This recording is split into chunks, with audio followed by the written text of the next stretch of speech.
আমরা যারা দুই পায়ে কিংবা আমাদের দুই হাত দুই পা আছে যারা আহ, আহ, এইগুলো এত কিছু থাকার সত্ত্বেও পারি না, সেইখানে আমাদের নওরিন ব্যতিক্রম। সে এক পায়ে সে সব কিছু জয় করে নিচ্ছে। সে পড়াশোনা করছে, সে নৃত্য করছে, এবং এরই মধ্যে তার এই নৃত্য করে সে সবার মন জয় করেছে, সবার মনে জায়গা করে নিয়েছে। যে সবাই আশ্চর্য হয়ে গেছেন যে সে এক পায়ে কীভাবে এতক্ষণ সময় ধরে সে নৃত্য করতে পারে। তো তার সম্পর্কে আজকে আপনাদেরকে আমি জানানোর চেষ্টা করছি, আবার আসলে সে কীভাবে নাচে আসলো, সে পড়াশোনায় কেমন। তার মাও এখানে আছেন, তার মা এই যে একপাশে স্ট্রেচারটা নিয়ে বসে আছেন। মায়েরা আসলে এমনই হন, নিজের মেয়েকে তার শখ পূরণ করতে, তার স্বপ্ন পূরণে মায়েরা যে সর্বস্ব, নিজের সর্বস্ব বিলিয়ে দেন, সর্বস্ব সব কিছু উজাড় করে দেন, সেটাই এই মাকে আমরা দেখছি। উনি সকাল থেকে বসে আছেন মেয়ের জন্য। নওরিনকে আপনারা অনেকেই চিনেছেন যে সে এক পায়ে নৃত্য করতে পারে, এবং এই এক পায়ে নৃত্য করে এরই মধ্যে সুনামগঞ্জ সহ সারা দেশব্যাপী সে তার নাচের ভিডিওটা ভাইরাল হয়ে গেছে। এবং সে কীভাবে রিহার্সাল করে সেটা দেখার চেষ্টা করছি আমরা। এই যে তার যে নৃত্যের শিক্ষক দৃষ্টি তালুকদার, বাতিঘর সংস্কৃতি চর্চা কেন্দ্রের, সে এইভাবে করে তাকে নৃত্য শেখাচ্ছে। মূলত সে এর আগে প্রথমে তার প্রাইমারি স্কুলে একটা কম্পিটিশনে অংশগ্রহণ করার জন্য টিভিতে দেখে দেখে ম্যাডামদের দেখাচ্ছিল, শিখছিল। পরে দৃষ্টি তালুকদার তাকে নিয়ে এসেছে বাতিঘরে শেখানোর জন্য। তো এভাবে করে শিখছে সে, তার রিহার্সেল চলছে।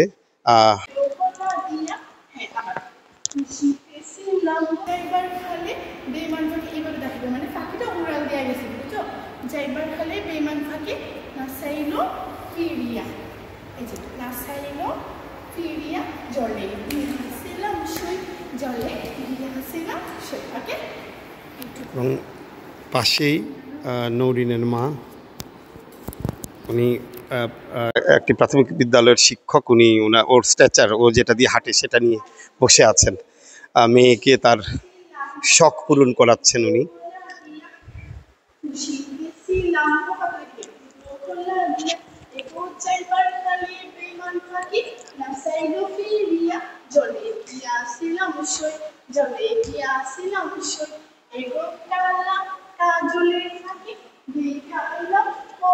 আমি একটু ওর মার সাথে কথা বলি। উনি, আপনার নামটা কি বলেছিলেন? আমি ভুলে গেছি। আসমা বেগম। উনি সাক্তারপাড় সরকারি প্রাথমিক বিদ্যালয়ের শিক্ষক। আচ্ছা, আপনার মেয়ে এক পায়ে নাচে, তো মানে ওকে কখন বুঝতে পারলেন যে ও যে নাচের প্রতি আগ্রহ আছে?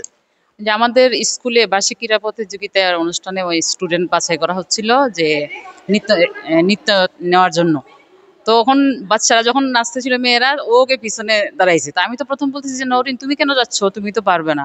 কিন্তু না, দেখা যায় সে এক পায়ে অনেকক্ষণ নৃত্য করলো। তো তার সাবিনা ম্যাডাম বলছিল যে আপা, নওরিন তো অন্য মেয়েদের চেয়ে ভালো নৃত্য করে। প্রথম আমার বিশ্বাস হয়েছে না, পরে অবশ্য দেখার পর দেখি না, সত্যি পারে। ওই পরে বাসায় এসে সে ওই ইউটিউব দেখে দেখে প্র্যাকটিস করা শুরু করে। তা আমিও আর বাধা দিই না, আমি ছোট মানুষ, ঠিক আছে, করুক, তার যতদিন ভালো লাগে ও করুক, এই আর কি। তো ওকে আপনারা নাচের রাখবেন না? ওকে মানে কিভাবে নাচটা করবে? দেখা যাক, ও যতদিন নৃত্য করতে পারে আর কি। ওর তো এক পায়ে যতটুকু সামর্থ্য কুলায় ততদিনই সে। আপনার ভালো লাগে আপনার মেয়েকে যখন এইভাবে করে নাচে? হ্যাঁ, ভালো লাগে। যে এরকম অবস্থায় যে আমার মেয়ে এত সুন্দর নাচতে পারে, আমার আসলেই ভালো লাগে। তো শুনছিলেন ও এই যে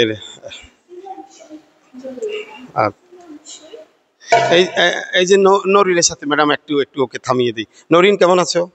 আলহামদুলিল্লাহ, ভালো আছি। গত অনুষ্ঠানে তুমি নাচ করেছো এবং সবাই তোমার নাচের প্রশংসা করেছে, তোমার কেমন লেগেছে? আমার খুব ভালো লেগেছে। সবাই আমার অসুবিধা নেই, তুমি বলো। সবাই আমার প্রশংসা করেছে, আমার অনেক ভালো লেগেছে। আর পরে তুমি আসলে মানে নাচে কিভাবে আসলে, এবং তুমি কতদিন আরো নাচ করতে চাও? এতক্ষণ দাঁড়িয়ে আছো যে কষ্ট হচ্ছে তোমার? না, আমার ম্যাম প্রথমে আমাকে নাচ শিখিয়েছিল স্কুলে, সাবিনা ম্যাম। তোমার বিদ্যালয় সাক্তারপাড় সরকারি প্রাথমিক বিদ্যালয়? জি, ওইখানে ম্যাম প্রজেক্টরে সবাইকে নাচ চালিয়ে দিয়েছিল। পেছনে সবাই নাচছিল, আমিও তারপর পেছনে গিয়ে সবার সাথে নেচেছি।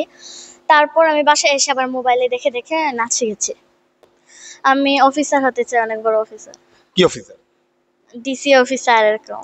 ডিসি, জেলা প্রশাসক। জি।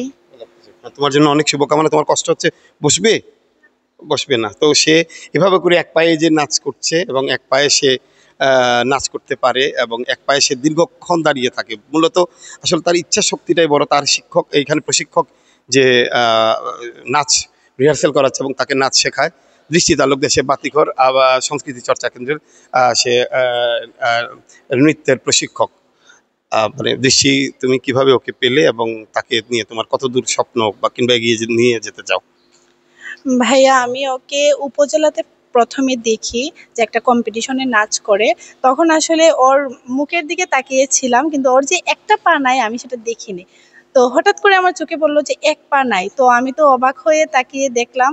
তো ওর নাচটা শেষ হওয়ার পরেই আমি ওর আম্মুর সাথে যোগাযোগ করি, আর যোগাযোগ করি আমি ওনাকে বলি যে আপনি ওকে বাতিঘরে ভর্তি করে দেন, আমি ওইখানেই নাচ শেখাই, আমি ওকে নাচ শেখাবো।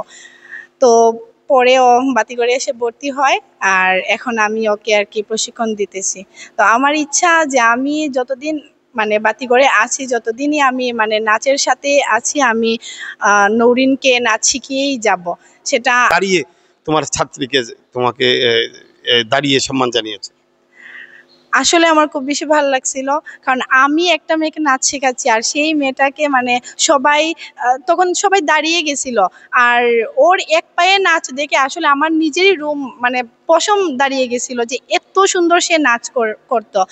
আর বাতিঘরে আসলে প্রত্যেকটা স্টুডেন্টই নাচ করে, কিন্তু ওই যে এখন যে নাচটা আমি ওকে উঠাইয়া দিতেছি সেটা কিন্তু সে কালকে নাচবে, কালকে প্রোগ্রামের জন্য। আজকেই কিন্তু সে প্রথম নাচ করতেছে, জাস্ট 1 ঘন্টায় এই মেয়েটা কিভাবে নাচ উঠাচ্ছে আমি আসলে মানে আমার চিন্তার বাহিরে।